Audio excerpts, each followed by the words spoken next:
It's a pleasure having you here. Yeah. Yes.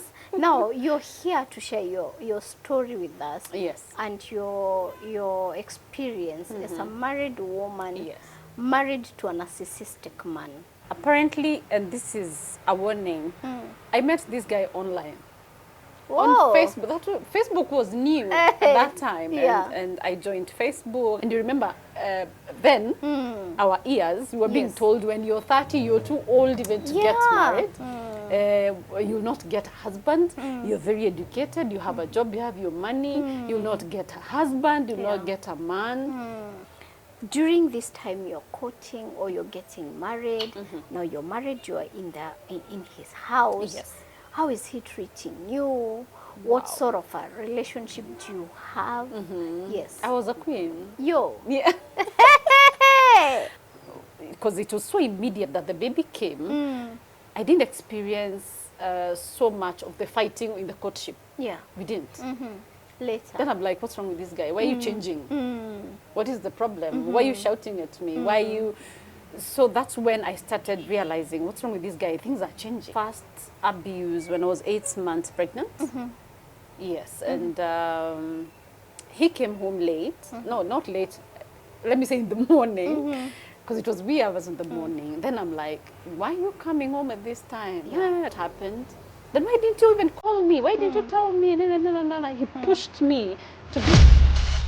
Hello darlings, jitagwo Helen Kibali na umuthi ndi mwena wa matu mita nini kuma Thika Garissa Highway. Na broti ici iria turakwenderia ta Terrain Africa Property Limited ni cia muigana wa 50 by 100. Bei ya broti ici ni 350 ukiriha na cash na ukiriha na installment ni 420 ukariha na muigana wa mieri 6. Broti ici nĩ irigicĩirio nĩ maĩ, thitima, mathibitari na mathukuru na ma neighbors nĩ makuhĩrĩirie mũno makĩria. Na oho nĩ tũthondekete bara na tũgekĩra gate, koguo broti ici ciothe nĩ njirigĩre. Hiũha na ihenya o ta ũrĩa kũngĩhoteka wĩgwatĩre broti gũkũ mwena wa Matu na tũramĩta Miami Court 001. Sera ofisini citũ Ruiru BD House second floor room number C7 ona kana tũhũrĩre thimũ 0794 355 161. Thank you so much, darling, for taking your time to come and watch this video. May the Lord God bless you. We love you, we appreciate you, and we honor God for you. It's always a pleasure and a blessing to have you here. Have you subscribed on our channel? This is one more reason why you should subscribe on this channel, because every time we are here, we bring you inspirational content and inspirational stories to inspire you to do more and to be more, and to encourage you that in whatever you do, in whatever circumstance you're in, there's always light at the end of the tunnel, and you'll always come out victorious when you trust in God. Now, I bring you amazing guests and amazing stories here, because we are all about inspiring hope and inspiring a good Christian life. If that is not an enough reason for you to subscribe here, just subscribe because you're loving and you're kind and you're demure. Thank you. Now, today I have an amazing guest on set. My name is Helen Kibali. I'm your host on the Helen Kibali Show, and it is a privilege to have this amazing woman. She's very beautiful, both in the head and also physically. On Helen Kibali Digital, I've brought you women that have come here to share their stories and also experiences, so that you get to learn from their experience and to know what to do, what not to do, and the points or the lessons to take home. And as I say to you, if you see anyone trolling anyone or using bad language, he or she is not part of the Helen Kibali family, because here we are all about positivity, we are all about inspiring hope, and we are here to just love each other and to encourage each other and to learn through our stories, our mistakes and all that. Now, she's been married for how long she'll tell us, but she's had to go to hell and back because she was married to a narcissistic man, and she has been through it all. And her experience might be a lesson to you who's planning either to get married or you are in a relationship. One, if it is good to thank God for what you have. Two, if you're planning to get married, the lessons to take home, or whatever to keep into consideration when you're choosing your mate. Another thing, if you are already in an abusive relationship, the lessons that you take from here, whether to stay or to live, and live holy and healthy. All right? Because as far as I am concerned, it is important. Life is more important. Your well-being is more important. The well-being of your children is more important. And peace is paramount, as someone said. Now, allow me to introduce to you an amazing, beautiful woman who's going to share her story with us. Hi, welcome on the show. Thank you. Thank you for having me. You're looking beautiful. Thank you. I love your dress. I love your lipstick. I love your hair. I love your skin. I love everything. I love your nails. I love your watch. I love everything about you. It's beautiful. Thank you.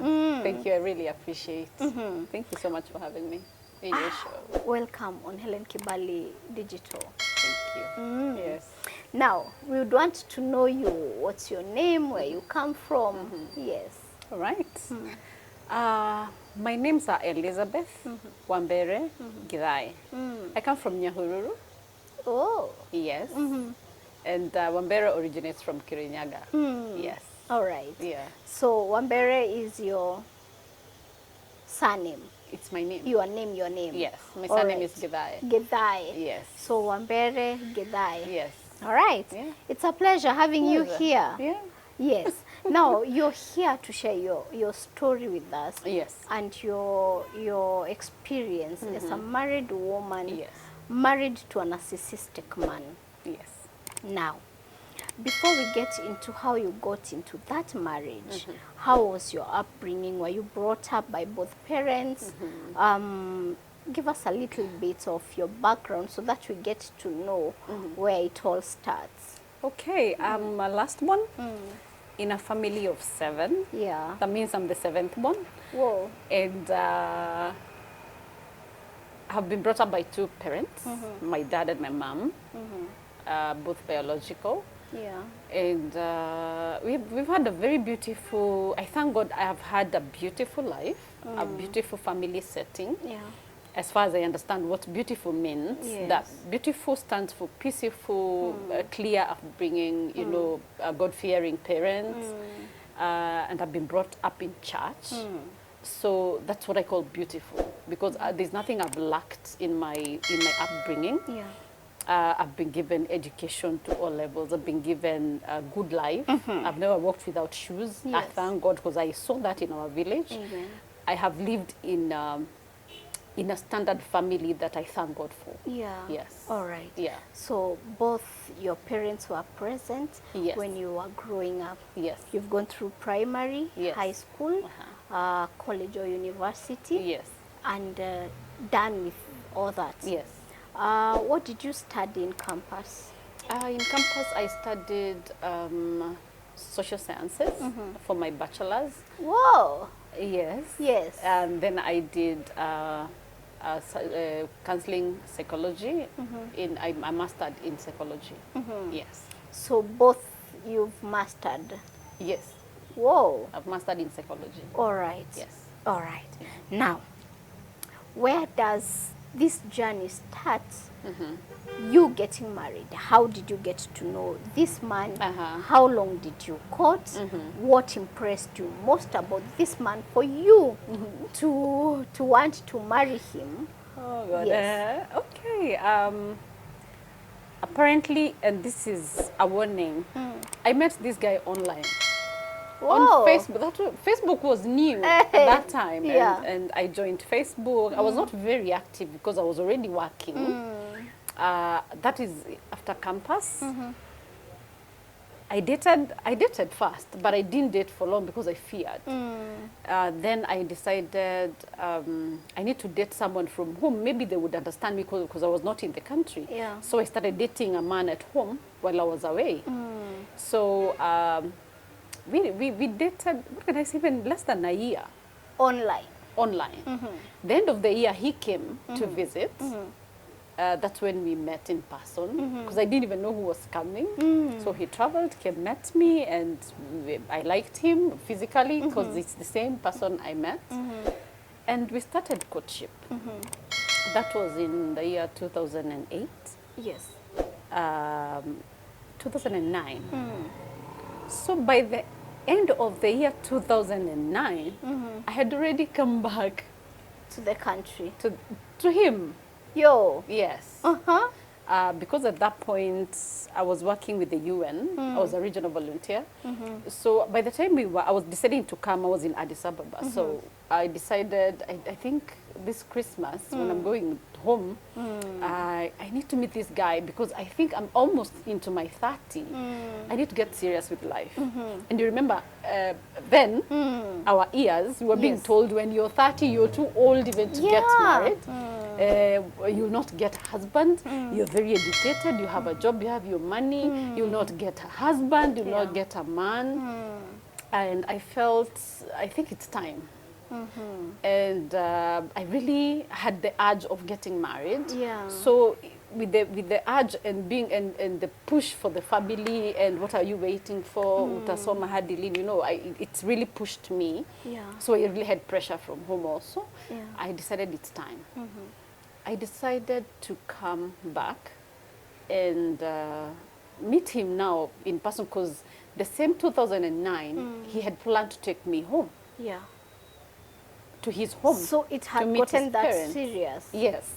Okay. Yes, but remember we had not met physically for so long. Yes. It's a few times in the year, and then it's true we came and went to his parents, met his parents, and he said whatever he wanted with me.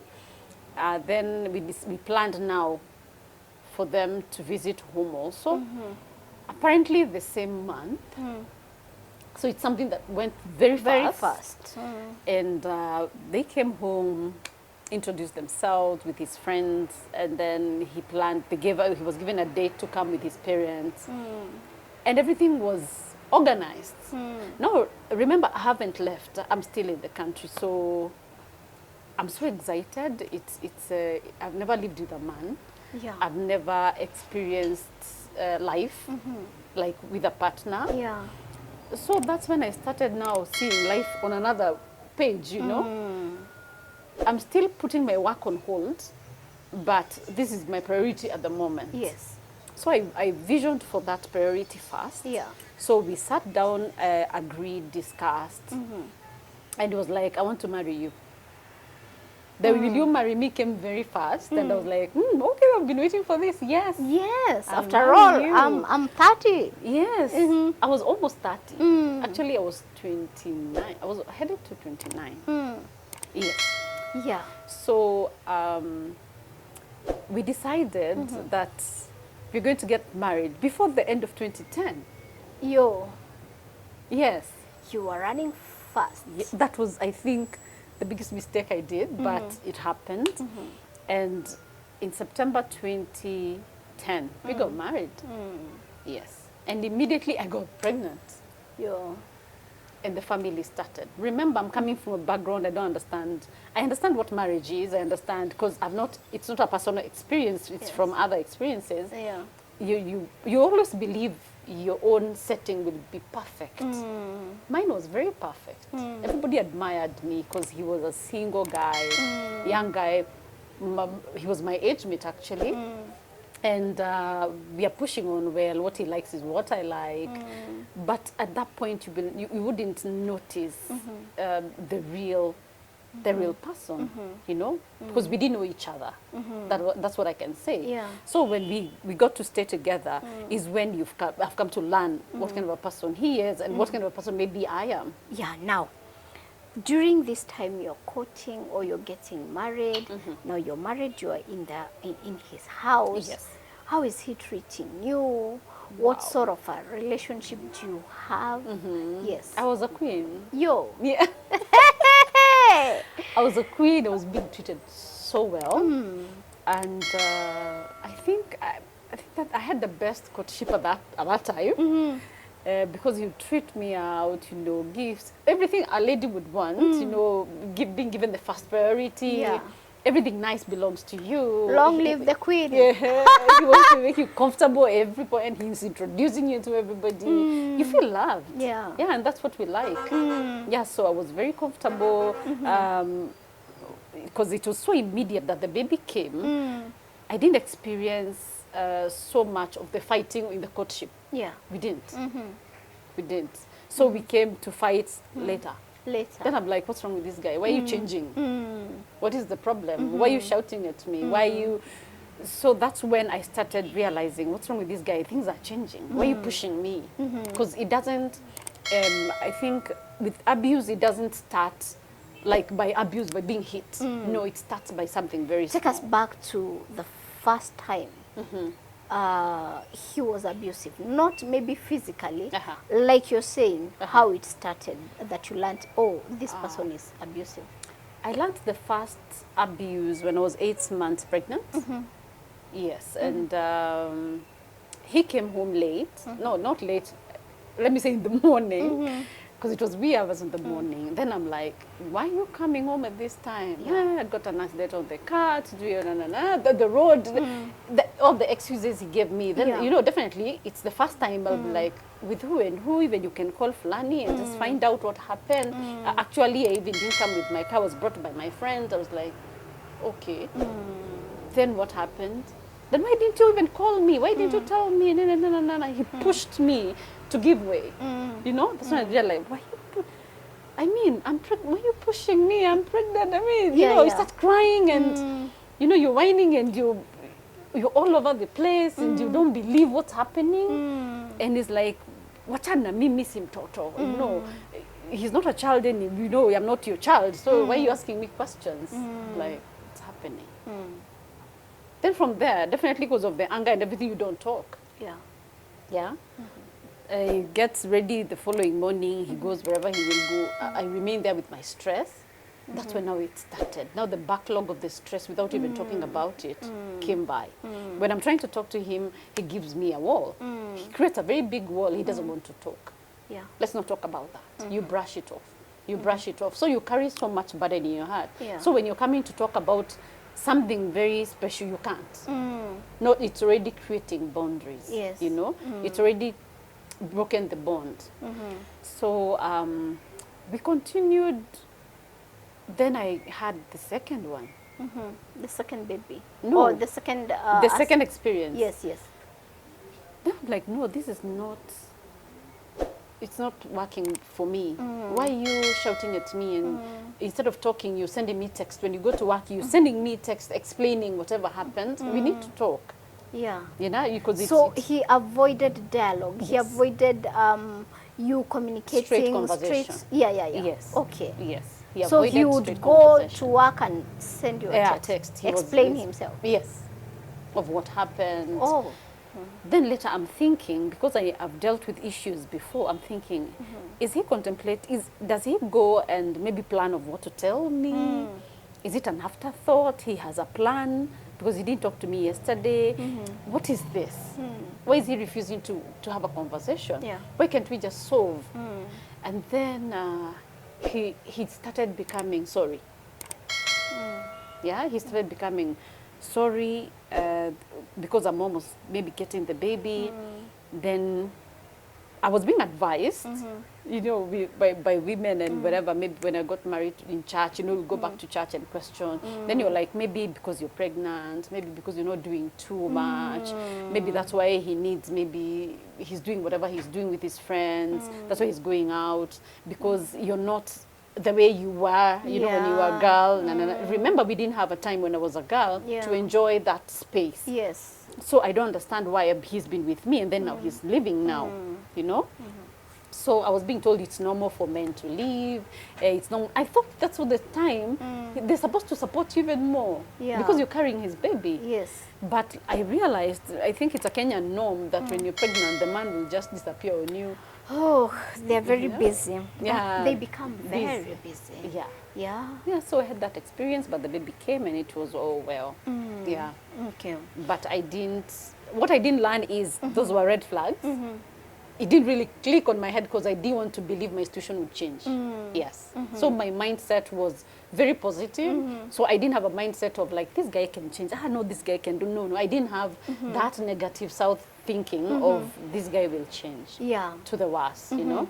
So I was just hopeful, no, maybe because I'm pregnant, or maybe because the baby is coming, maybe because, yes. Now when the baby came, things changed. They did. Yes. That's when now this tendency of what he was doing when I was almost getting the baby now became real. It became a norm. It became a norm, very normal. Yes. So it's drinking with friends all the time. What do you need? I'm not lacking anything, remember. That is taking care of me. Yes. There's everything in the house. You need to rush somewhere, I'm here. You need to, but I don't have a partner. I don't have a friend here. You know, if I need him, maybe, can you come home early because I would need this. Yeah. Unless I request. But he's not present. He's not present. In the relationship. Yes. In the house. He's present when he wants, not when you want. Oh. Yes. And there's a difference. A very big difference. Yes. He's present when he wants. When you need him, he might tell you, he might give you another solution, you know. He might tell you, no, I'm sending a friend of mine to pick you. Come out of Kimbia, we'll see, you know. Then you're like, okay. He sends maybe his friend, drops him in hospital. I'm like, why didn't he come? Because he's drinking, or what is he doing? No, that's when you start suspecting. There must be someone else, you know. That's a normal thought of a woman. Because when someone is not present in your life, what do you expect? They distance themselves. And he was very close to you, you know. And then I realized at that point, he would be very candid with me in front of people, in public. I'm his wife, I'm here, he will show me off, and you know, he's proud of me and everything. But when you go back to the house, it's okay, you're home. You know, he would even drop you home and go. Yeah. So you said things got worse? Yes. I became, I think, a society wife. Or what do I call it? A social wife. The trophy wife. Yes, he's the in one the society. that he advertises out there, but in the house, you're just Exactly. in the cupboard. Yes. That is what I called myself later, because he's very happy out there when we are with him, and with even in front of the family, in front of what, but he's very absent when we are just the two of us, and he's very rude and arrogant when we are just the two of us. Some years went, and 2013 came. I found myself pregnant again. Again, for the second born. Yes. But now between 2011, after the baby, and the 2013, I had received some beating.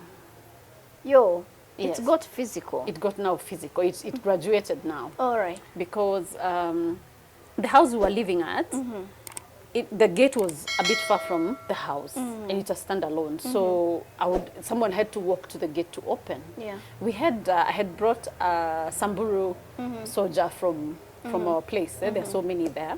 So I came, employed him, and he used to help me open the gate and maybe take care of the compound and all. So he came one day. I had a best friend that time, who even was in our wedding, and she used to come visit. Yeah. Remember, I can't leave because I'm breastfeeding and all. You know, you can't go out when you're breastfeeding, your what. So I was just chilled at home. So when she would come, they used to go out together. Him Actually, and your friend. She would plan with me. They'll come together at night. Then she was like, oh, I came, I found they were out there, then I joined them, then we'll come. Or not calling you, No, she never bothered to call me. not even give you a They had heads up, become like, friends. oh, okay. To that extent that I'm not supposed to be informed my friend is coming. But And she was it's your coming for a house. weekend, yes. This is your husband. Yes, it's Friday. She was working and he was working. So when they leave work, they meet up, then they come home later. Then I started like, why is this happening? She had created a page on Facebook which wasn't in her name. It was a guy's name, and it was full of jerseys, the football jerseys, because he loved football. So she used to communicate with him without knowing who. So she used to tell him information about me that's not true. You know, because I'll inform her, I'm going to Aga Khan for clinic. I'm going for a CT scan. I'm going for a what? You know, the way you just update your friend, I'm going to out to do this, I'm going shopping, I'm going. So she used to give different stories. Because I remember an incident that he came all the way to Aga Khan because he was told that I had a date with a guy. And this is your friend who's doing that? We didn't know she was the one. Even him, he didn't know she was the one. Until later, when he came to hospital, and he was like, what are you doing here? Oh, you came. Okay. So he came angry. Where were you? Did you go to Pan-Africa Hotel to do what? I came here. So what have the doctor said? I went for the scan. These are the results. I've been told to take some, you know, the medication you're given.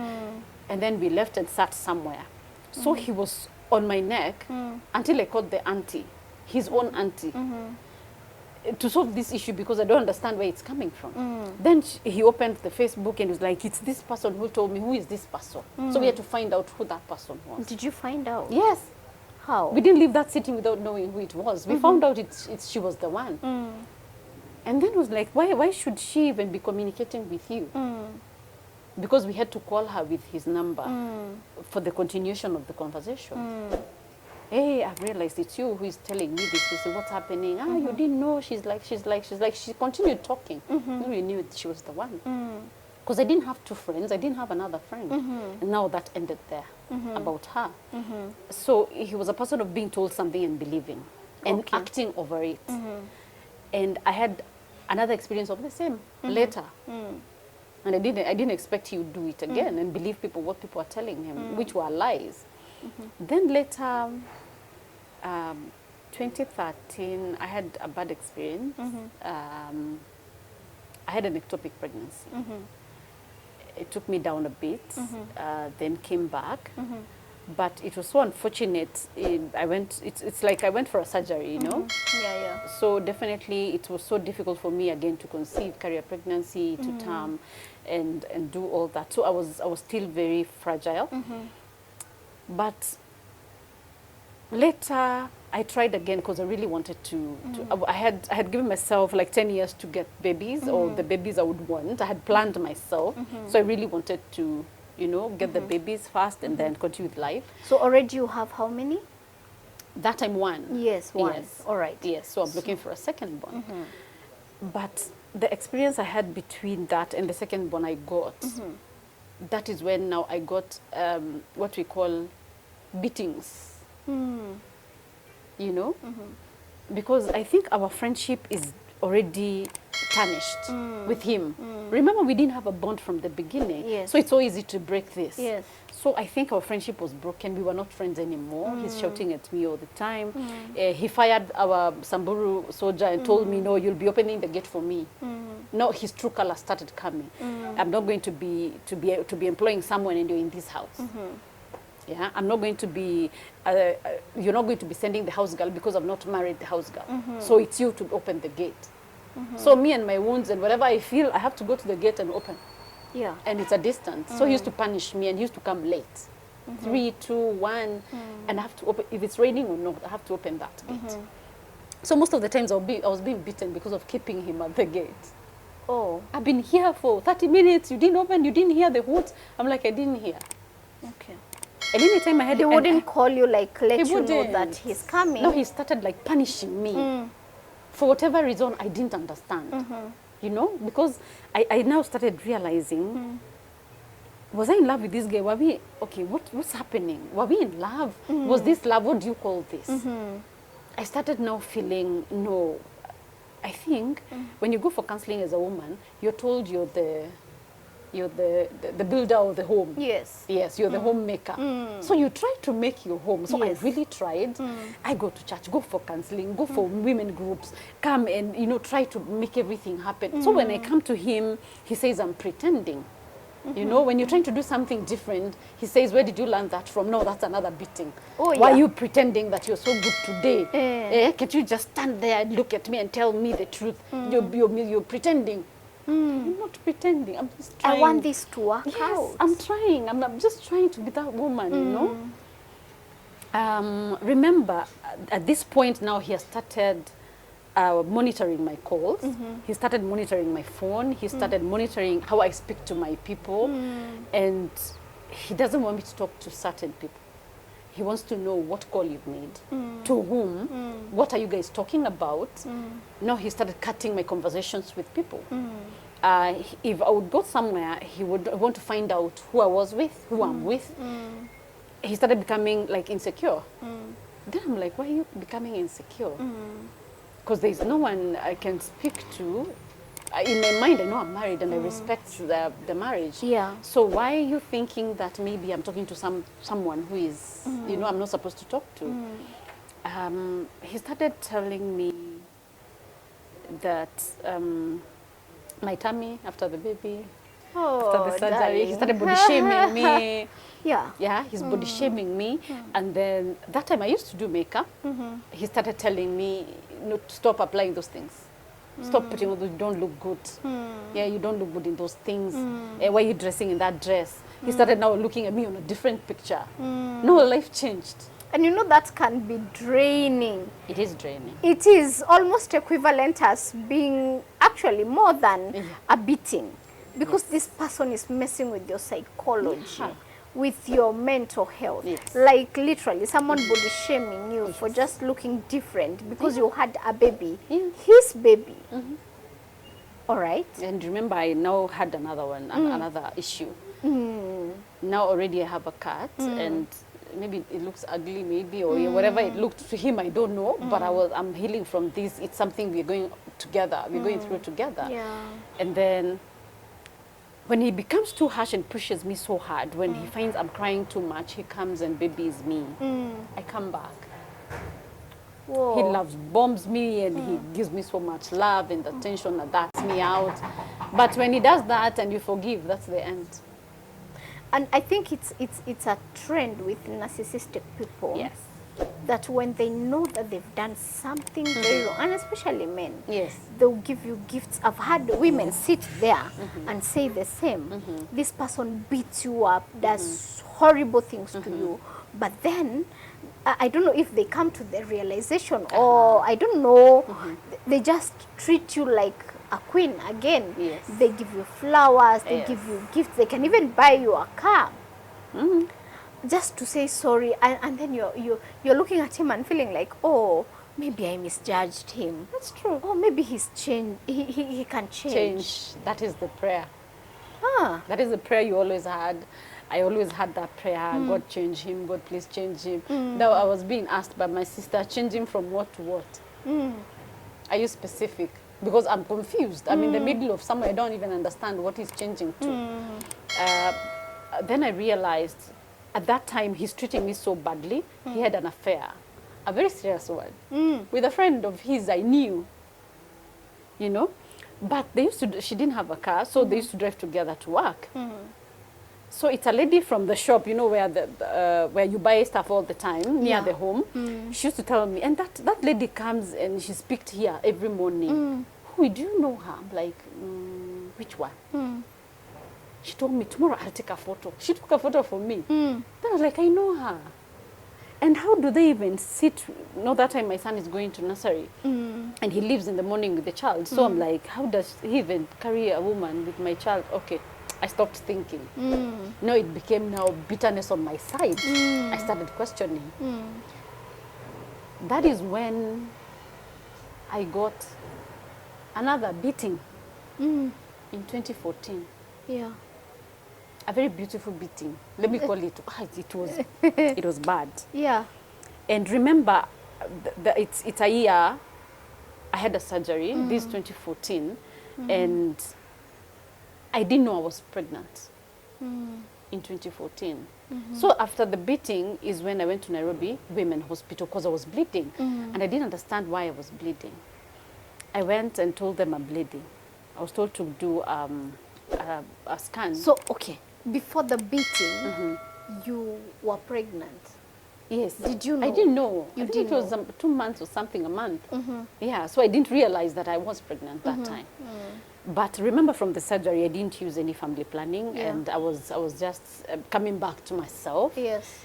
So when I went to Nairobi Women is when I was told I'm having a miscarriage.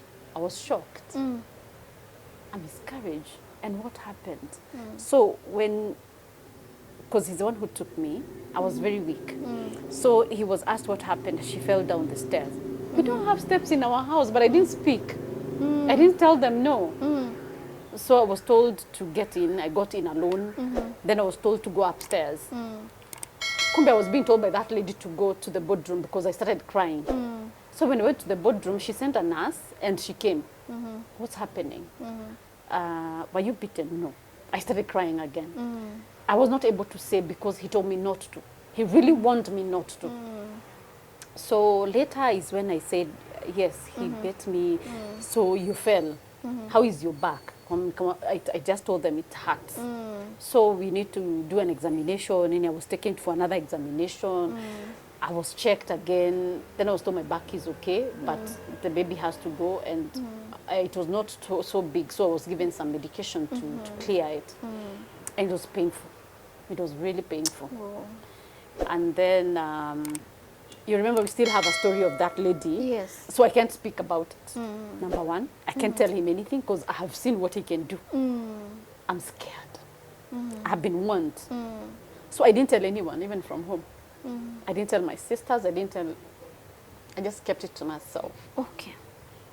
Remember, he's gotten to a point, he doesn't care if you're sick or you're what. If he needs sex, he will have it. Yes. He will have it. It's his way or his way. There's no any other way. So he started becoming commanding. I don't know how to call it. He started becoming very authoritative. And things changed from there. When I asked him about the lady again, he told me to do what I want to do. You know, in Swahili, it's very rude. You can do what you want to do. You want to leave, the door is open, just go. I was like, what is changing with this guy? Why is he becoming so rude to me? And is it because of this girl? You know, definitely you will judge it's the girl that's making him behave this way. Yeah. And I went to the girl and asked her. When I got to her house, because I knew her house, she was very pregnant. Yeah. Very pregnant. I was shocked. With his baby or someone else's? No, that's what I tried to reach. But later, I'm sorry she's deceased. Anyway, may she rest in peace. But later I came to realize she had a boyfriend.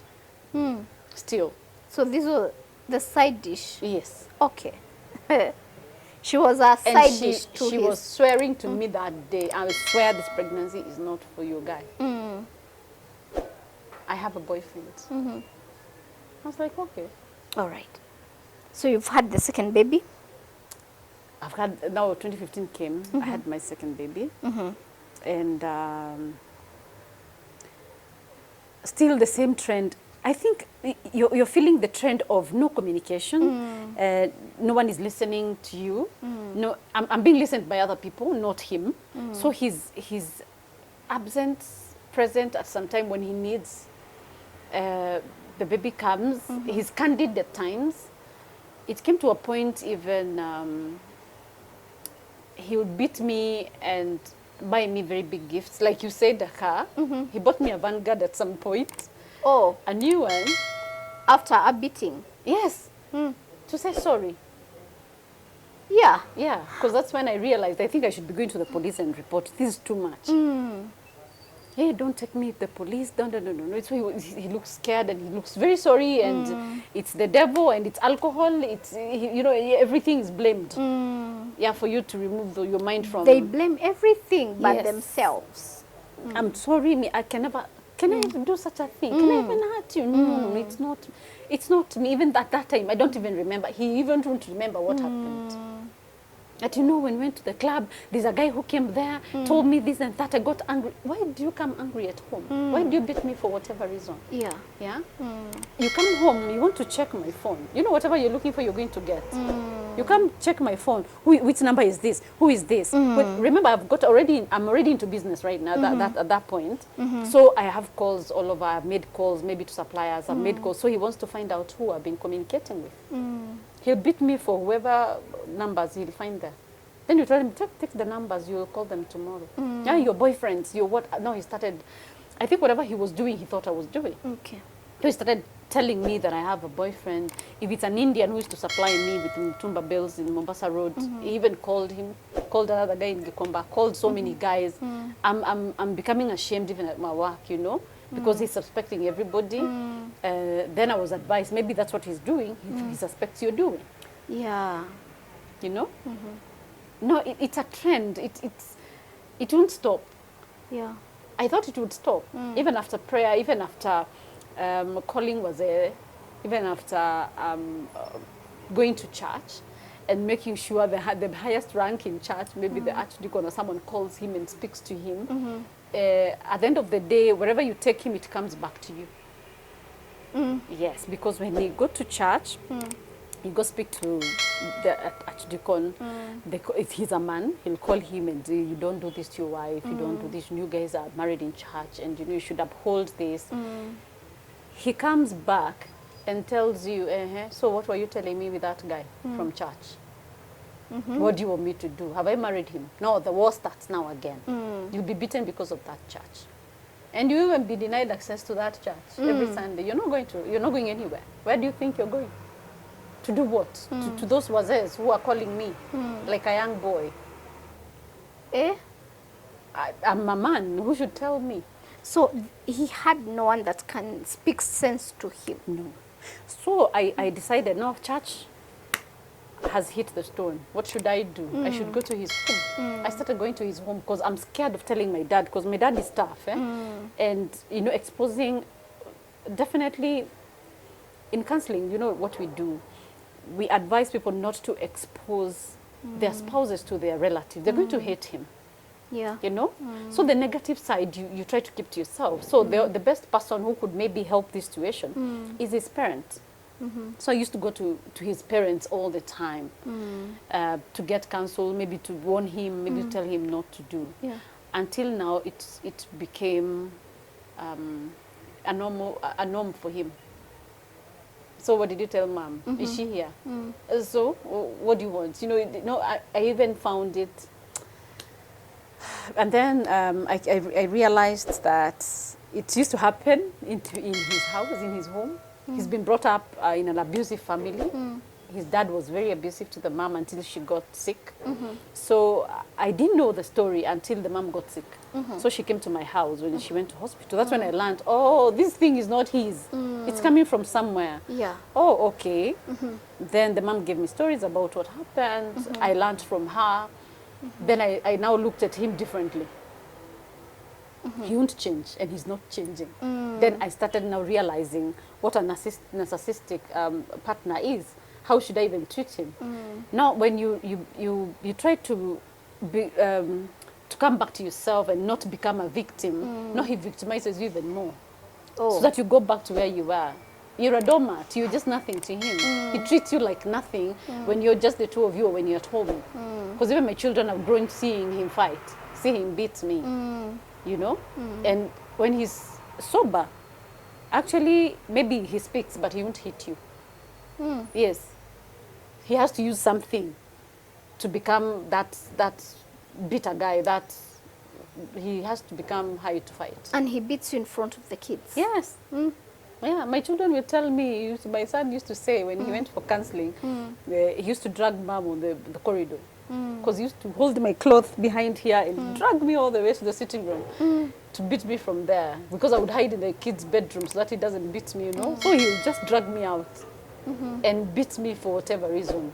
If I change the password for my phone, that's a very good reason to beat me up. Password? Yes. And the phone is yours? The phone is mine. Every evening he'll go to my car, check the mileage, and I'll explain where I was the whole day. That's a very good reason for a beating. no, that mileage, no, that is not Mombasa Road, that's not Nairobi, that's not, no, you didn't go to Karen and back. No, you must have gone somewhere. Oh, so you carry men in my car. So he gives you whatever he's thinking and beats you for that, you know? Because when you're in business, you'll meet with everybody.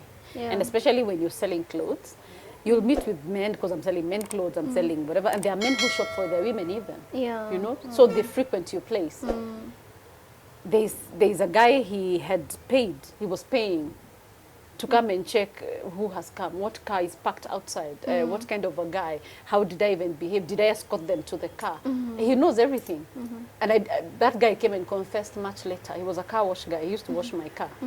So he used to come, if I leave my work, he'll call me, where have you gone to? So he used to monitor me. I'm like, I'm just going to the bank, I'm coming back, you know? Oh, so you want that guy with a black Subaru? Like, black Subaru? Did I even see a guy in a black Subaru? It was parked outside my shop, but I didn't realize the customer came in a black Subaru. Okay. But I'll be beaten because I spoke with that black Subaru guy. So he'll come and start telling me, so the car that you have is not enough. You want a Subaru now. Why are you beating me for something that's not even making sense? Yeah. You know? Where is this? If he's a Luo, he has paid on M-Pesa, you've seen a Luo name. Why are you complaining, I want a Luo? He just had a reason for every beating, of which, to me, it does, even today, it doesn't make sense. You know? Because if you want to catch someone who is cheating, you'll catch them cheating, not doing everything in public. You know? And all this time, you're not informing your parents or your friends? No, or... I've started now informing my siblings. Yeah? Kumbe, my sister asked my mom to go fasting there's a fasting we do as a family for 21 days. So they went fasting for me. So my mom has already known, but she didn't tell dad, because dad would be so aggressive and angry. But later she told dad, and they didn't take it so negatively, because I think the way she told him was gentle. So they started checking on me. All the time they're calling, how are you today? So I wonder, my parents are on me. Hey, what's this? How are the kids? They're going to school. They're catching up with me all the time. Oh, you've gone to Embu. So I didn't know I was running to Embu for help, and my parents know. Oh. So they would call Embu, how is everything there? And no, all that. So they would speak, and mom would assure them everything is okay. So we used to solve issues there. But after solving issues, coming back to Nairobi, I'll be beaten because of that. Oh. Yes. All right. Now, tell us about your third pregnancy. Now my third pregnancy came 2018. And before 2018, I had another miscarriage because of beating again. Yo. Yes. What happened this time? He still beat me. Yeah. No, a second miscarriage. A second miscarriage. And that one happened because of a barrier I had gone. And that barrier really, I was okay. Apparently, I'm a very good driver. So my friends were like, no, we get a van and all of us go. Yeah. As we carry the lady who had lost the father. So we went to Murang'a. And we got late. Yeah. Coming back, we got late. Because the barrier, Thanksgiving evening, so we got late coming back. Yeah. So he's home early. It's not normal for him to be early home. It was around 10, 11. It was going to 11. Then I'm like, the gate is not opening. I have the key, but the gate is not opening. But I didn't drive myself. I was driving someone's car. So I had left my car at home because they picked me in the morning. And he knew I was going because I left him home. And he knew where I was going. But now, kumbe, he planned it to be something else. So when I came back, he refused to open. It's 10. Where do you go? No, you can go with those boyfriends of yours. I'm like, I was in a barrio. I was actually even putting you on toes. I wasn't even sending you pictures of where we are. You know, because I knew he would suspect. He would start thinking the way he thinks. He refused to open. Until now, I had to find my way in. Call the house girl. The house girl says the keys have been taken. So I stayed outside. I had to call one of my relatives, an elder, my brother-in-law, to call him to open for me so that he knows, he's been known out there, he's locking me outside. That's when he opened for me, but the beating I got from that gate, I was sat down on the ground, beaten left, right, and center. Bananas and avocados were all over the compound. Boy. where I was. That is when I saw the true colors of a beating. I think the miscarriage came because he raped me. Oh. Because he told me I was being enjoyed by men out there, and he wants to feel what those men were feeling. Yeah. Yes. So he even didn't even remove my clothes. He tore them. So he says, other men have been having you. Yes, let I me want- feel what they felt. You had the whole day enjoying yourself with men out there. Now let me feel what they felt. And that day is when he was drinking in the house, you know? So he beats you? Yeah, and kids are inside. You don't know even the kids are peeping or not. He rapes me in the sitting room on the floor, on the carpet. And he's tearing everything. Everything. You know? Look, I'm like, I didn't have any, you're being beaten, being raped, you know, I'm like, this is an animal. Then when we went to the bedroom, he told me to go shower. You know, definitely you will undress completely. I went showered, but that day I slept on the floor. I spent my night on the floor with no side bed mat, because I used to pull the side bed to sit on. He refused. And he's drinking. He's watching football. He doesn't care. I want you to sit there. Those groups you're going with, those men you're going out with, you will tell me who they are until you tell me. I got saved at around 4 when he snored and slept off. That's when I had a chance now to just wake up. You're cold. You're freezing. You've been beaten. You've been raped. You feel useless. You feel like you're going to die. You're wondering, I don't know how I'm going to help this. I don't know who to tell. No, who will believe you're being raped? Who will believe you slept on the floor, naked? Who believe that your husband raped Would you? Your husband. And he's a quiet guy, very polite. You wouldn't even think. Because I'm very talkative, I think people would think maybe I'm the worst. You know? So you lost the pregnancy? Yes. Oh. It was painful. It was, I think that was the worst experience of rape I got. I've never been in so much pain, you know? And I didn't know the pregnancy would maybe come out. I had not even told him because I was scared. Maybe he would talk ill about the pregnancy or anything. I don't know. Then I just assumed in the morning. That one didn't bleed, whatever, because it was a bit big. So I had to go to hospital without even telling him.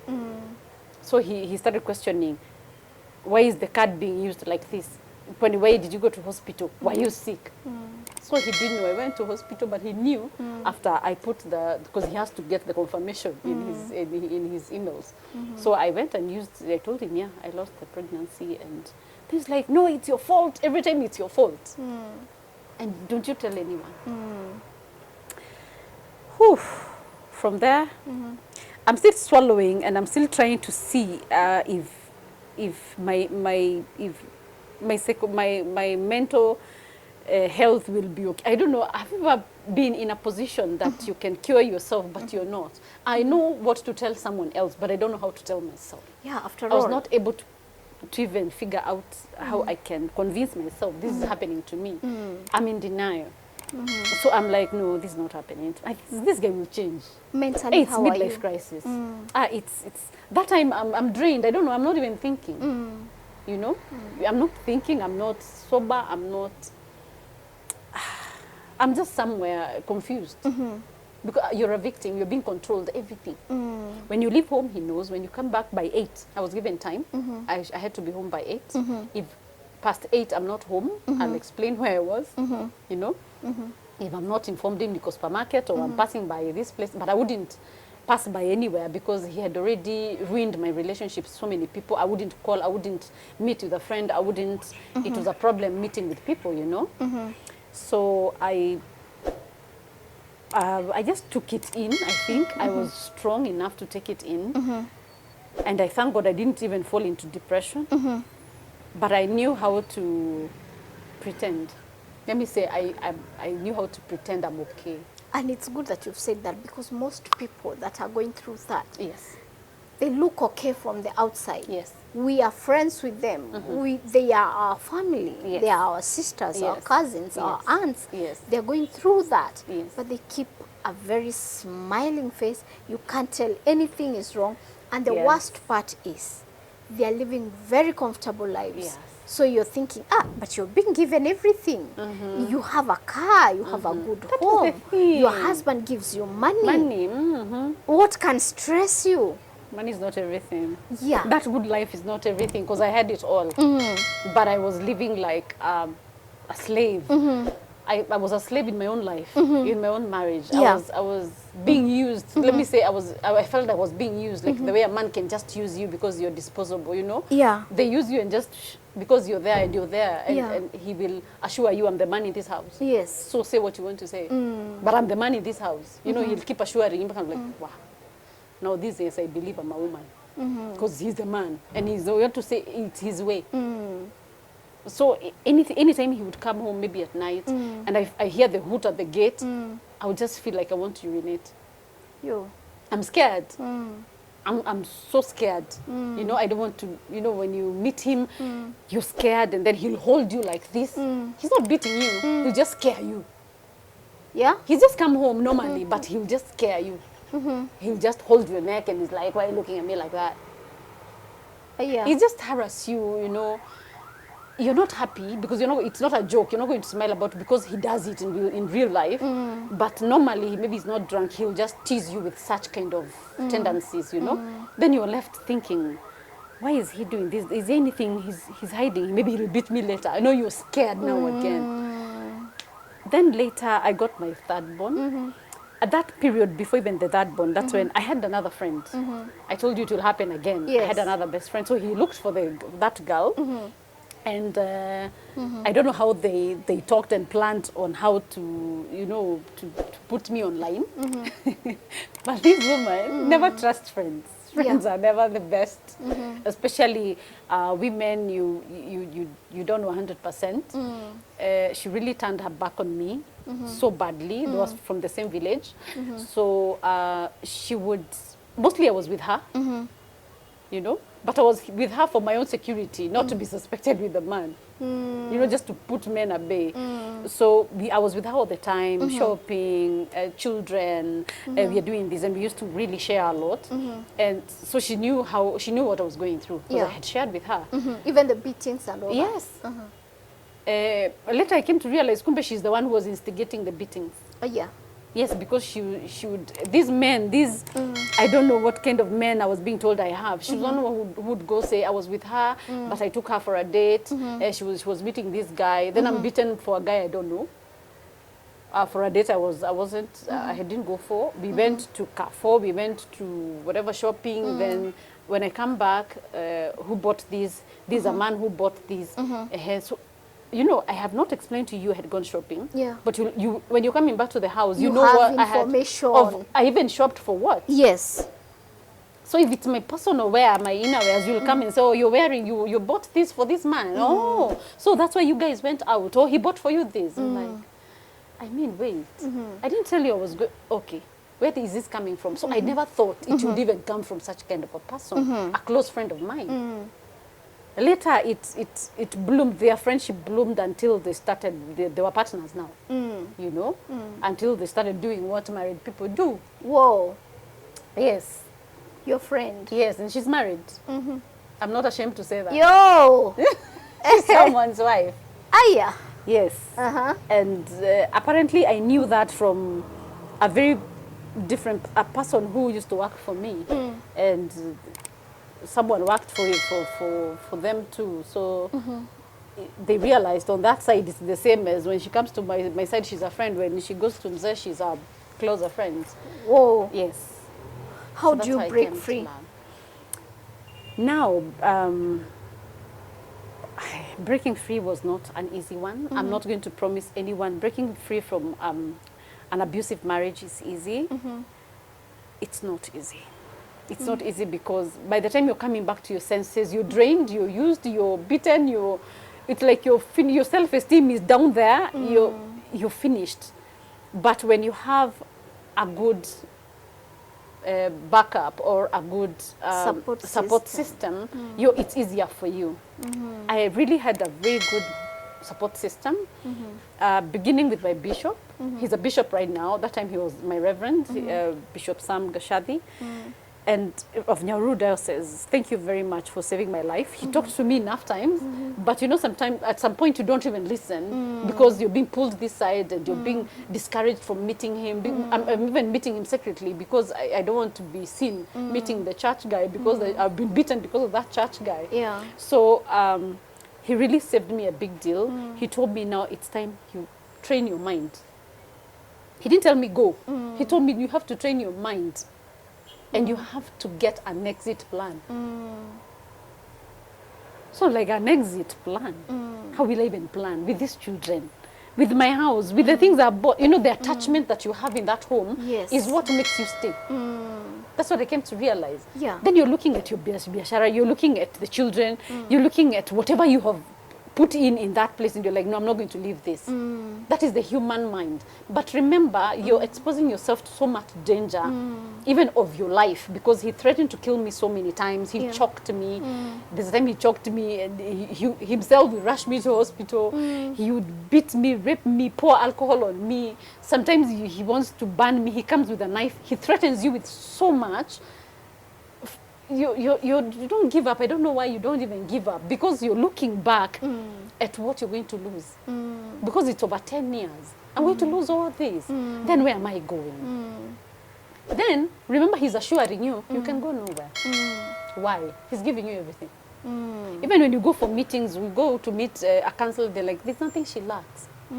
But remember, I lack peace. I lack everything that a man's supposed to give me. So I'm lacking so much. At the same time, I'm getting everything. Yeah. Does it make sense? Yeah, it You're does. confused. You're like, should I leave? Should I? Okay. What about the schools? What about? You become confused of when to leave, how to leave. Sometimes you're like, I'm not even going back to that house. Yeah. You're in your workplace, yeah? That's what I used to do. I go to my workplace and think, I'm not going to that house. Then in the evening, your children call, Mom, I'm doing my homework. I'm like, I should have to go, you know? Yeah.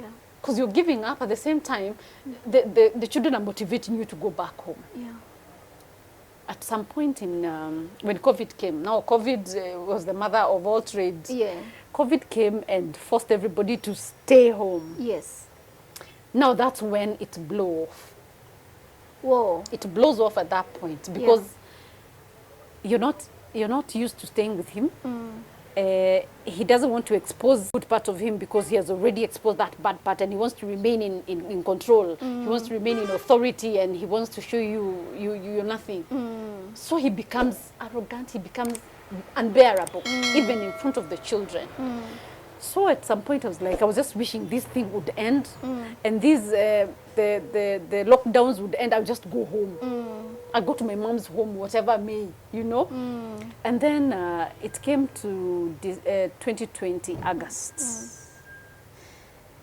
We went, burials were not allowed so much. Not so many people were allowed in burials. So I went for a burial of where I had leased my ground for the business. So the bishop of that church died. I went for the burial. That's when hell broke loose.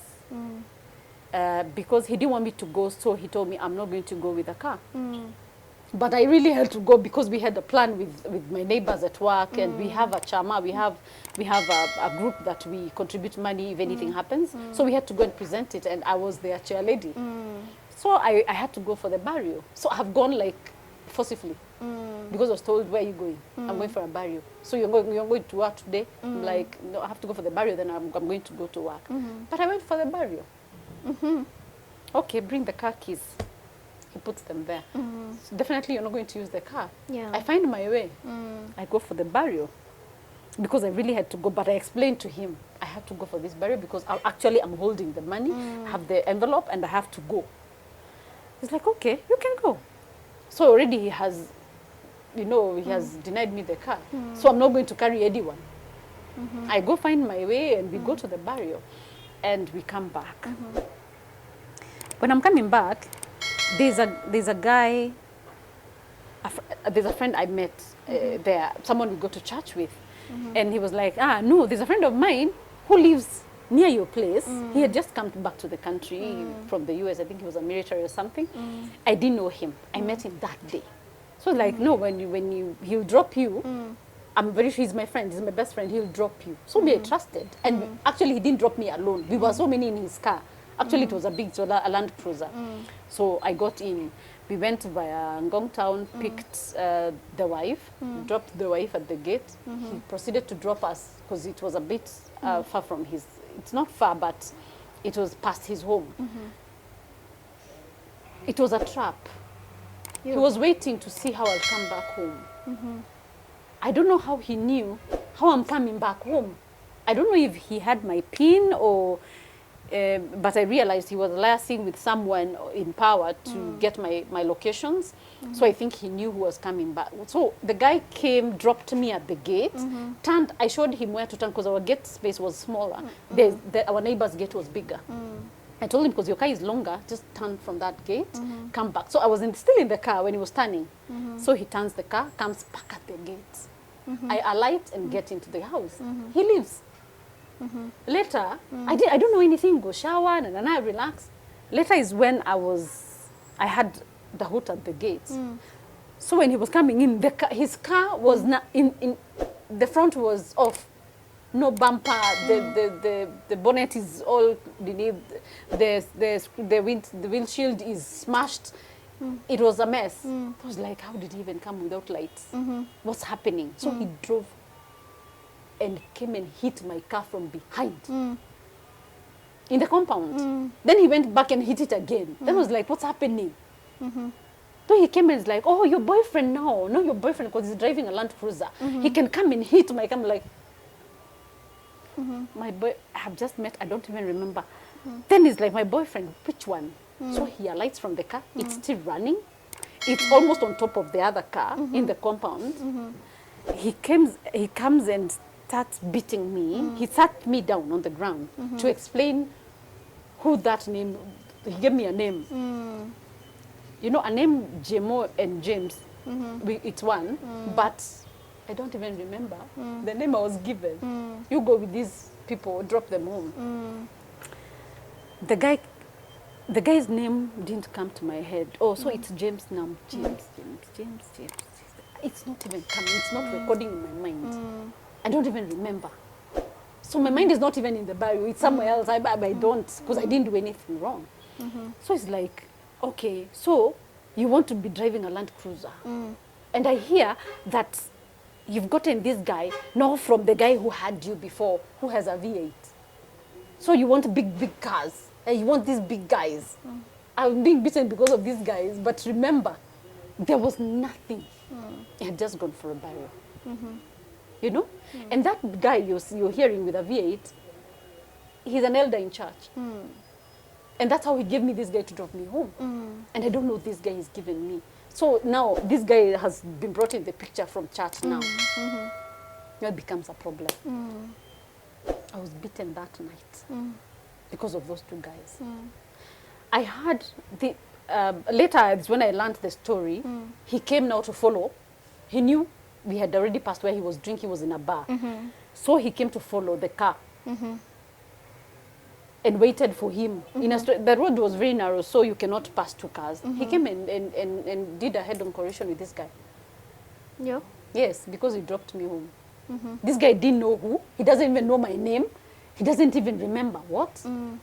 Then he just drove all the way to the police station to report there's a guy who is hijacked. You know, he has a big car, so he pushed his car.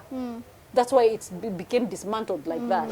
And his car is big and it had a bulba in the front. So it dismantled my husband's car at that point. So he went to the police station and my husband followed him to the police station. So he was chasing him on the road, you know. So they went to the police station. There was a case all the way until it was already 3. So because he had come home at 3 a.m. I didn't know this was happening the whole night. You know, if I knew, I would have gone to the police to clear things out. They didn't even call me.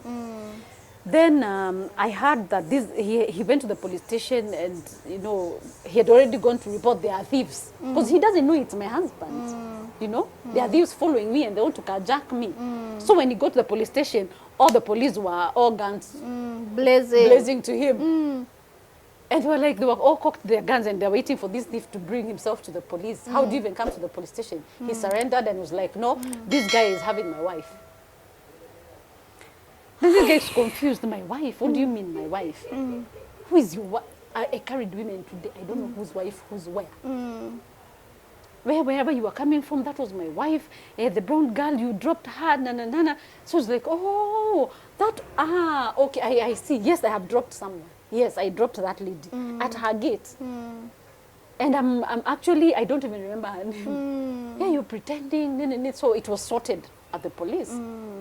And he had to call now the elder at night. So he came to the police station to swear that he knows me from church.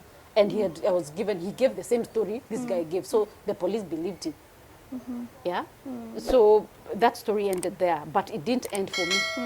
For them, it ended there. Because he had to pay and he had to repair his damages. But when he came home, it didn't end. No, he wanted the number for the elder at church. The wife's number. Thank God she's a counselor and had spoken to her in church. She knew my story. So when he called the lady knew. Oh, okay. Then the husband had shared the story. So she knew what had happened. And she told him, no, I know my husband for over 20 years. I don't understand what you're talking about. No, they don't have an affair. So he now ended up on me because he's been blocked on that side. I was beaten a whole week, continuous, without going to work. You're locked in the house, in the room. You're beaten. You can't leave the house because there's curfew. You've been told you're not leaving the house, and if you leave this house, don't come back. When he comes in the evening, he comes with another story, beats you of whatever story. He's going to look for stories. He had already employed the car wash guy, so he would collect stories of who are coming at the shop. I'm beaten by about something I don't know is happening out there. So I went through so much, and he would really adore his work because he wouldn't want this known at his workplace. Anytime I threatened to tell the boss, he would beat me up. So how did you break free? That week of being beaten, he was called for an emergency at work. Yeah, they still used to work at home, but he was called to step out. That was my chance. I was tired. I called a taxi guy who I knew, so I called the guy. I took my children with some few clothes I would carry, and my house girl. We went, we left. So when he came home, he didn't find anyone. That was 2020. I went to my sister's place because I wouldn't leave Nairobi. You wouldn't leave Nairobi that time. So I went to my sister's house. She has a big house. We stayed there. And we stayed for a while because we stayed from August all the way to December. January came.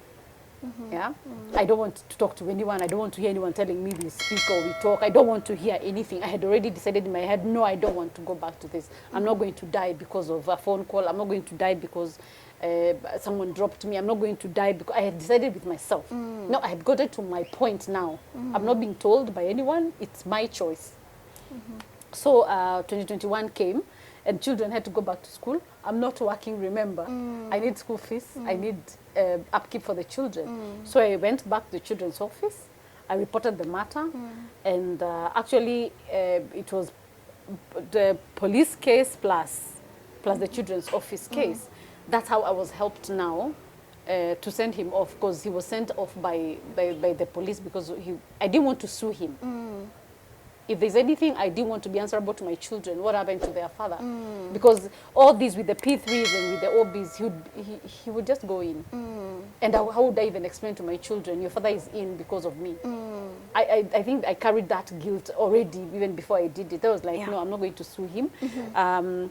Let it be. But I want you to warn him. So the police told me to funge ama, because this is a criminal case. Then I was like, no, I don't want him arrested. Just let him free, but let him go. Let him not bother us. Yeah. That's what he was told. Go to the house, pick whatever you can, leave. Mama should be in the house with the children so that they can attend school. Then he left. I don't know where he left to. I didn't bother. I went back to the house, relaxed, with security. He was given a restraining order, and I was relaxed. So the whole of that year I stayed freely. My children went back to school until December, the same year. I found him. We had a group, Chama, and he used to attend with some other couples. So they called me and they were like, no, where are you? You have to be here because the charmer for everyone. I was like, if this guy is there, I won't come. They was like, no, you have to come because you have to get your share. That is what made me go. I met him with another woman in that group. But they were calling me to show this woman, no, there is a woman in this space. You know? So he felt bad.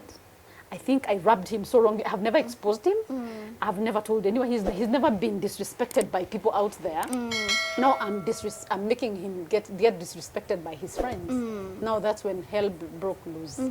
He said he's coming back to his home, and I should know who to stay and who to leave. He's warning me, and he wrote me so much on WhatsApp. And he was warning me and telling me, I'm coming back to my house. Just know where you're going to fix yourself, either in the bathroom or in the chicken's house. I don't care. In the dog's house, I'm coming back to my house. And either you leave or I leave. Or if not that, you go 6 feet under, I go 6 feet under. So what has he told? He's going to kill you and kill himself. Yeah. And that threat from the because he has strangled me before, I knew he would kill me. Yeah. You know? And you never want to take chances. Yeah.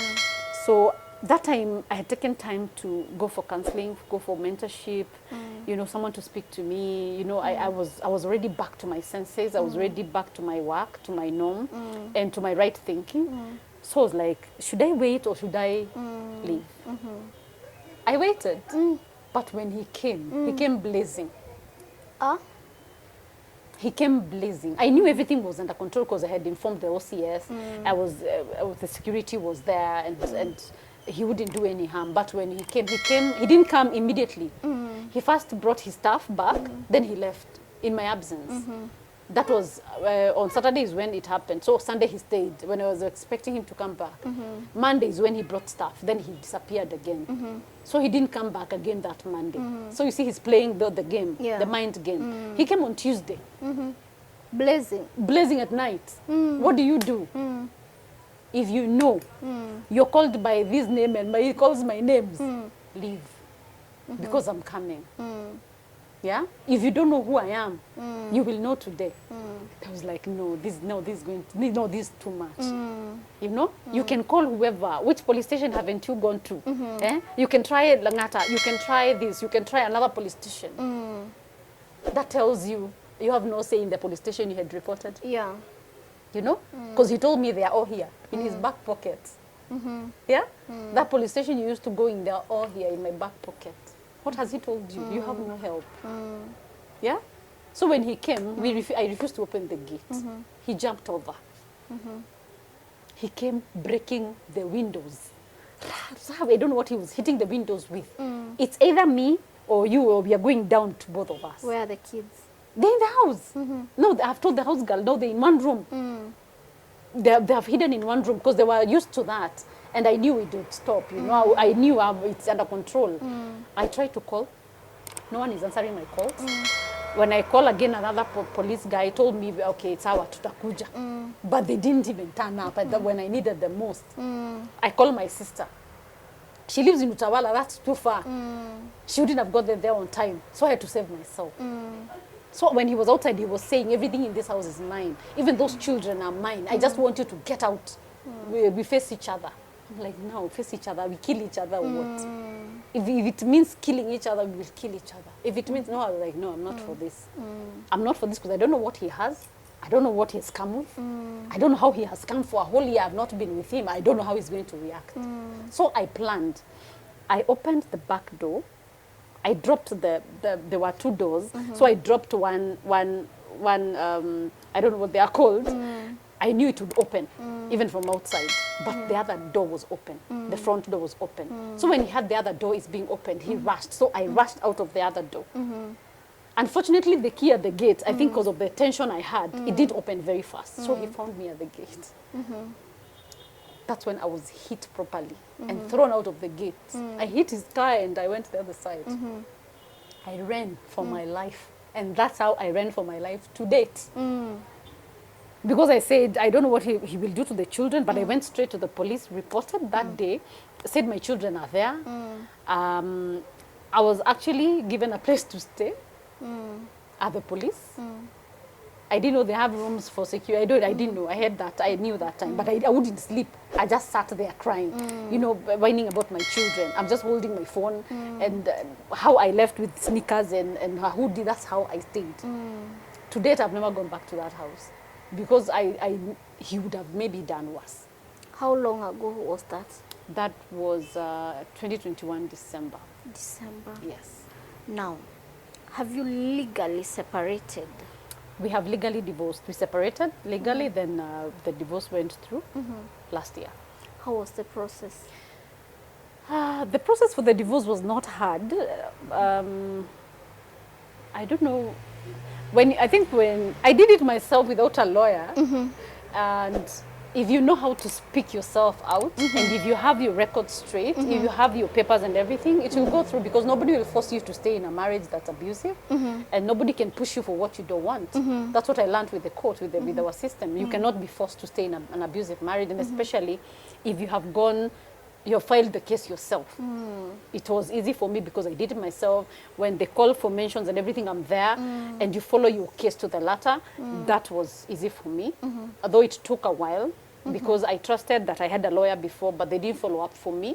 But when you have hands, it's hands-on for you. When you do it yourself, it will be easy. Yeah. By the time you were leaving, Uh-huh. how was your self-esteem and self-identity? Before I left, it was a, you know, in 2020 now, that's a year separate, but I was alone. I was living alone at that time. That's when I built myself. That's when I built my self-esteem back. You healed on the crime scene. Yes. Yes. Yeah. Because I allowed myself to go for therapy. However much I know what happens in the therapy, I had to bring myself to a victim level now. I accepted this is what I'm going through. You, Yes. the counselor, Yes. the psychologist, Yes. now having to go through therapy. Yes. I needed it. Yeah. Because I had to accept I have a problem. I used to deny that this cannot be beyond me, but I accepted. Eventually, I was defeated. I accepted this is now beyond me. I have to take the steps that are supposed to be taken. So I started doing my therapy. I started going for counseling. I started listening to what I should do, because situations are different. Everybody suffers differently. In every abusive situation, everybody suffers differently. You can never compare this abuse with the other. So it's my point that I got to my point, my end, and started thinking about now myself. I started loving myself. I started remembering, oh, I'm beautiful. Oh, I would look this in this. I would look very nice in this. I used to sell clothes, but I wouldn't wear very nice clothes. I started wearing them. I started now building my self-esteem. I started loving my children and bringing them closer more. I started showing them that abuse is not good. Yeah. I started telling them, and you know, and I wouldn't want them to also put their dad in a position of an abuser. So I have to train them again to maintain the respect of their father like their father. Yeah. So it was hard for me to convince my son not to hate the father. To date, they love their father because I had to put them, to streamline them to, that is your father. You should respect him. It's not, he doesn't beat you. Does he beat you? No. Does he? No. So it's only me. I was the victim here, not the children. So they still respect him, they still love him, because I had to show them he's not a bad person. But to me, I know what he is. Yes. How did he react to the news of the divorce? Oh, he overreacted. Actually, when the clerk took the court clerk took the papers to him, he overreacted and he decided he was not going to sign. He chased him off and all that. So he had to be summoned again to court to go and sign. So you see now he's under command and under court and a court order to sign. So he had to sign because I told them, no, you have to push for him to sign. Yeah, he signed, but he signed unwillingly. All right. So from that time, he's been very bitter with me to date. And every time he hears maybe I talk about this story, he's still threatening me. And I'm not his wife anymore. I don't know why he keeps threatening and calling me names and all that. So he's not over it, maybe. But for me, I'm over it and I'm healed. And I'm still healing from some things that maybe traumatized me. And let me say it's not easy to break off. And how hard or easy has it been to maintain boundaries after the divorce? Especially when they are children, maintaining boundaries, you have to be very disciplined. You know, especially with someone who keeps insulting you, calling you names, and still continues with the same trend. You have to be very strong. You have to be well advised on how to react to issues, and but I'm coping on very well. I can't complain because you know, you have a focus. From that you have to draw a line, and you have to have a focus, and what you do is withdraw 100%, but you're attentive to what matters. What matters to me is the children. Whatever he says just goes off because it's what he wants to say. It doesn't affect me because I have trained myself not to take in whatever he says or does. What I do is take care of the situation of the children. That is what I take care of. All So right. I have trained myself to resist listening, to resist hearing what he says, to resist all that, and maintain just the communication about the children and the welfare of the children. That's it. Yeah. How have you been able to rebuild your self-esteem, self-worth? Since I was separated from my friends, family, I now created another network. And you know, people is power. I think networking is what makes you a person. Yeah. Because without people, you're going to die alone. Your network is your network. Yes, your network is your network. That's true. So I had to create my network. I brought back my family. I go for my family functions. I visit my friends. I have a vast group of friends. Yeah. I go out like I didn't used to go out before. I go out with friends. I go out for events. And especially now that I'm exposed to the events ground, so it's easy to mingle with people and have a network. And that's when you meet people of different caliber. You're able to fit yourself in, and you fit in the society easily because you've accepted yourself and you're rebuilding yourself. So it's never too late.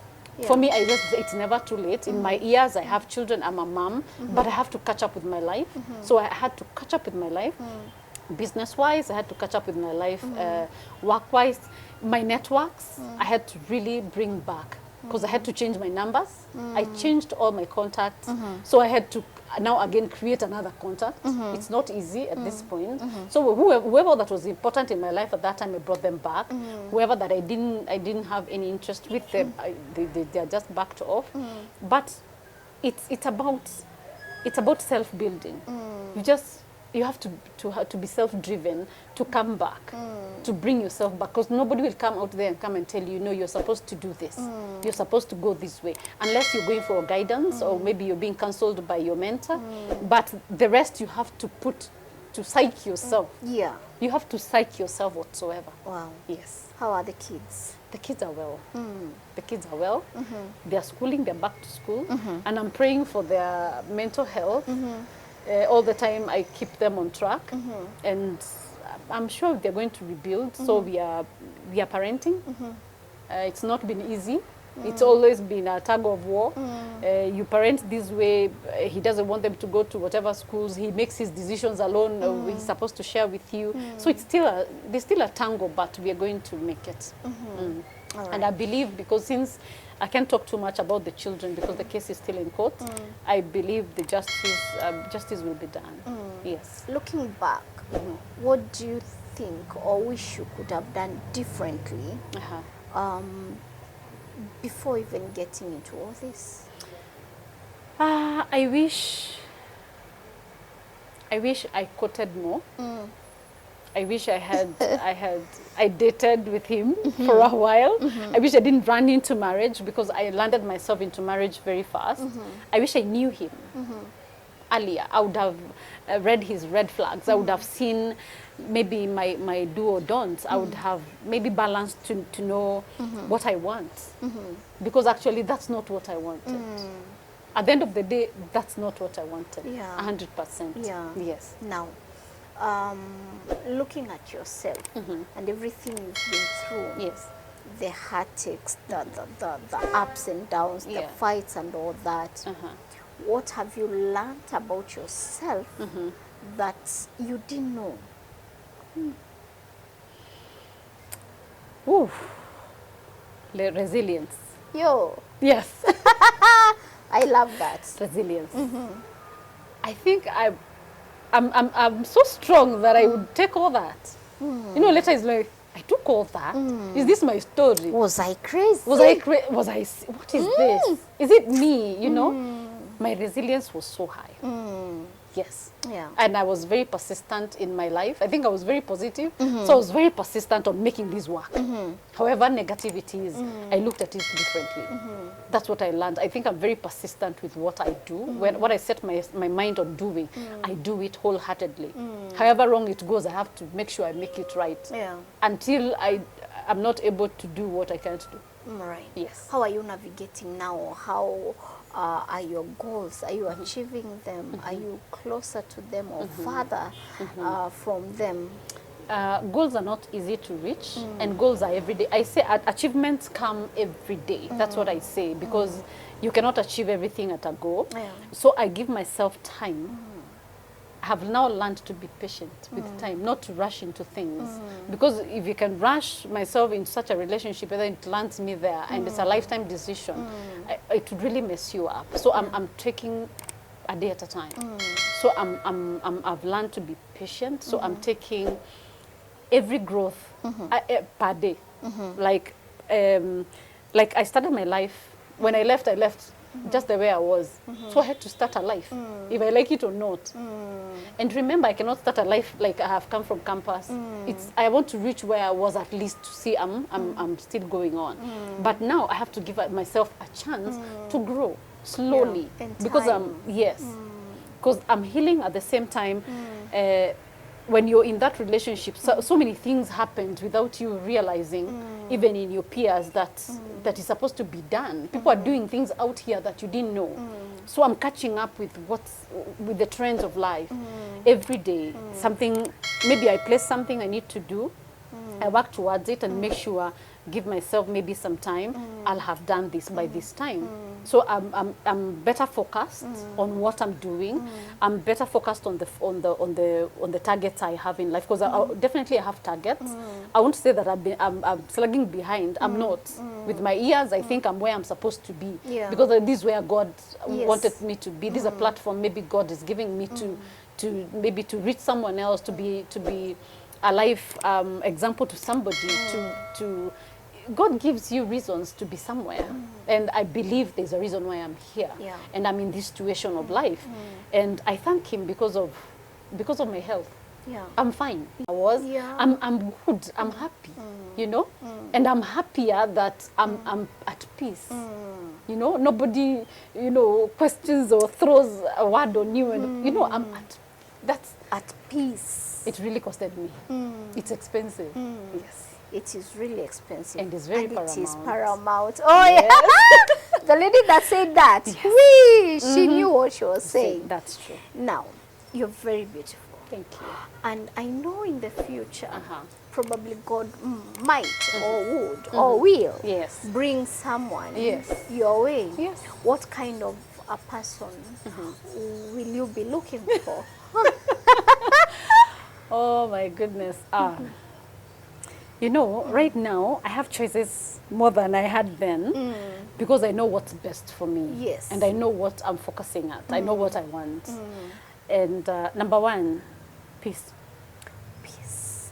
Yes. 2, acceptance. Someone will accept me as I am. Don't come and tell me you look like, If you don't like this, leave it. Lose weight. Yeah, grow your hair. This is me, just as is. Take as is. If not, leave it. Yes. All right. Someone who really understands growth in life, because at a point I'm in right now, I'm coming from a story. Are you going to accept my story? Are you going to walk the journey with me? At the position I'm at right now, are you able to handle me the way I am? Accept my situation and my life as is. Yes. And from that, definitely you have to check on the focus. If maybe we are both focused on one direction, that's easier. Instead of, trying to tune each other into the focus. No, if you're focused into one direction, that's so easy to go. And the goals that I have, you're able to embrace them. I'm able to embrace yours. Yeah, and that will be the best thing. Wow. Yes. I wish you well. And love, of course. Thank you. Yes. That is important. And love, of course. And how are you protecting yourself from getting into a similar situation or relationship or situationship Yes. in the future? By protection, I would say I've learned to read or to study red flags. It's not easy, though it needs time. You have to study someone. You have to know what this person is, where they're coming from. By your conversation, from maybe my background or from where my what can I call it? From where my training comes from, it's easier to maybe understand what someone thinks, what they are thinking, what their plans are. Because when someone talks about something, most of the time, Yeah. that's what they are. Whatever From you speak, the that's what you abundance of the heart, Yes. the mouth speaketh. Speaketh. Thank Yes. you. You will know what kind of a person they are by what they say. So it's good first to have a very deep conversation with somebody, not once. You have to keep talking to understand this person. Because you cannot, just the way I saw him and I liked him and he didn't speak too much, I liked him just for, no. You have to have a conversation, you have to talk.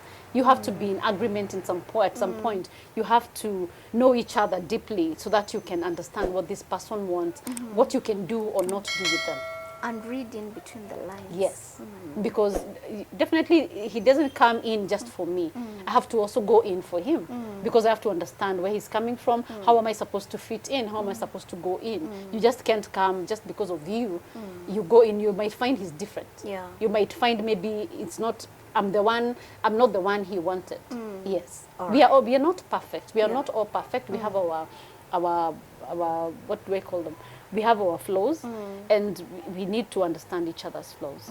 Yes. To that girl that is planning to get married and probably Yeah. has no idea Of, what to yeah. look out for, Yes. what to look for in a man, the red flags to Yes. Yes. kindly advise her. My advice first would be premarital counseling. Yo, that is very, very, very, very important. Yes. And most people overlook that. Can I take you back to my story? I went for my premarital counseling alone. You, that was a red flag He by never itself. came. I'm in traffic and he never appears. The session just ends without him coming. He just comes like to pick me. He didn't even attend. Yeah, It's dangerous. It really didn't work. yeah, But if he attended, he would maybe have learned something. yeah, yeah, yeah. You know, and it's because it's in church, he might maybe have feared God, you know, at least this is something that's sacred, you know. But premarital counseling, number one. Yeah. Number two, don't rush.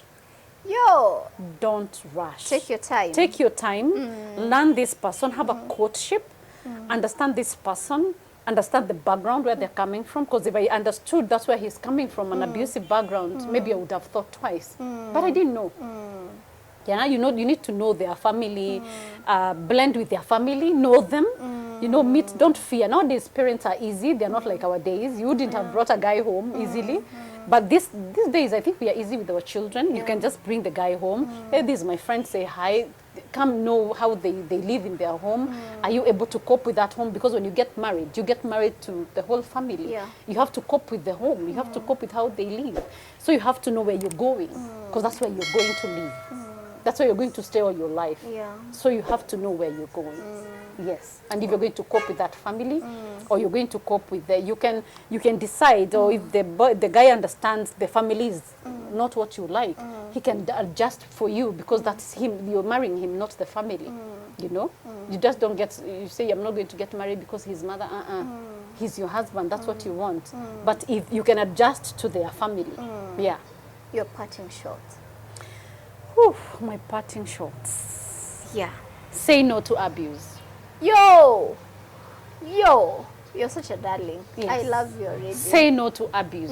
Any abuse, mental, physical, say Yeah. no to any kind of abuse. No.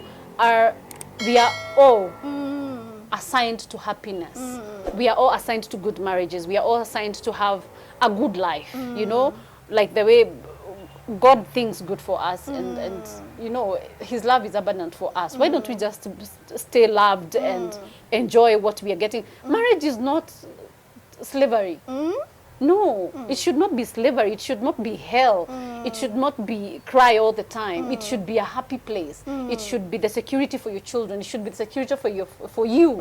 You should feel safe in your own A space. model for your children. Yes, Yes. yes. Create a space and a model and a heaven for your own family, for yourself. That's what people, I think, don't understand about marriage. They think marriage is hell. No, it should be heaven for you. Yeah. Yes. Would you get married again? Whew. Wow. I love family. A tough one. It's a tough one. I love family. Yeah. And I think being brought up by my parents, my parents are peaceful. I've never seen abuse or whatever kind of disrespect. I have never seen. I saw it in my own family, in my own marriage. I think I would love to live like my mom and my dad. Yes. Yeah. That is what I would love. Peace. And you know, I because I believe from my parents' marriage, I believe marriage is sweet. So I would love to have a sweet marriage. So I wouldn't mind to get married. I wouldn't mind. And we wish you well. Thank you. And I know good things are coming. There. And you're such a sweet soul that I would pray to God that He gives you the right person. Amen. And that because He comes to, okay, I don't want to say repay or even, but He comes to just compensate for what you've lost. Yeah. Yes. And give it back 100-fold. Yes. So I wish you well. Yes. And I can't wait to see what And the we should future has attract for you. that. Yes. Yes. We are the ones who attract. We manifest We are and we attract. Yes. Yes. Yes. Thank you for being here. Thank you so much for having me. May I the Lord God bless you. appreciate And it. cheers Amen. to cheers a with good water. life and blessings. Amen. Nice. Darlings. Thank you. It's been an awesome episode. I've taken home so much. I've learned so much. And I can't wait to just see what the future holds for her and for every one of us. If you're in an abusive relationship, we are not saying that you get out. The choice is yours. We are here to inspire hope, and we are never against marriage. Marriage is a beautiful thing ordained by God. But when it gets to that level where someone is being abusive, someone is threatening to kill you, instead of dying there, darling, you'll not go to heaven because you're married. You'll go to heaven because you believe in God and you honor God. So allow me to just tell you that you need to take a step. However, if things are not working out and they're not looking good, always seek God first. Go into prayer. Seek God's word and truth and light, and I know He's going to do something about your life. I wish you well. And for the young girls, please, when you're making that decision to get married, know that marriage is more than sex. Marriage is not, it is more than having a car, having a beautiful home, having a handsome husband. Marriage is so much more. Sex and money are just like a very small portion, about 10% out of 100. Yeah. And the rest, 90, is a composition of so many other things. So be very mindful and seek God in everything that you do. And I know He's going to make your path straight because He's faithful like that. My name is Helen Kibali. I love it when you're here, and I love it when I share these amazing stories with you. Would you consider subscribing on this channel? You'll be a blessing to us if you did that. I honor God for all of you that have subscribed. May the Lord God bless you. Click on the notification bell so that you get notified anytime we upload new content. If you'd want us to feature your story here, feel free to contact us on the numbers on the description. Kindly reach out to us and follow all the rest of the social media pages. Please reach out to us. We have so much that goes on those pages. May the Lord God bless you as you do that. Our official sponsors are Terrain Africa Properties Limited, They are awesome and genuine people. They sell you pieces of land that are very genuine, and they have amazing projects in Matum, in Juja, in Joskam, all over. And I pray to God that when you think of investing or buying a piece of land, you'll always remember Terrain Africa Properties Limited, and they have a very smart plan they call Smart Club Investment Plan, where you just contribute monthly and until you get to your threshold and you get your title. Thank you so much for watching. Shalom. Hello darlings, njĩtagwo Helen Kibali na ũmũthĩ ndĩ mwena wa Matu mita nini kuma Thika Garissa Highway. Na broti ici iria turakwenderia ta Terrain Africa Properties Limited nĩ cia mũigana wa 50 by 100. Bei ya broti ici nĩ 350 ũkĩrĩha na cash, na ũkĩrĩha na installment nĩ 420 ũkarĩha na mũigana wa mĩeri 6. Broti ici nĩ irigicĩirio nĩ maĩ, thitima, mathibitarĩ na mathukuru, na ma-neighbours nĩ makuhĩrĩirie mũno makĩria. Na oho nĩ tũthondekete bara na tũgekĩra gate, koguo broti ici ciothe nĩ njirigĩre. Hiũha na ihenya o ta ũrĩa kũngĩhoteka wĩgwatĩre broti gũkũ mwena wa Matu na tũramĩta Miami Court 001. Cera ofici-inĩ citũ Ruiru BD House second floor room number C7, ona kana tũhũrĩre thimũ 0794 355 161.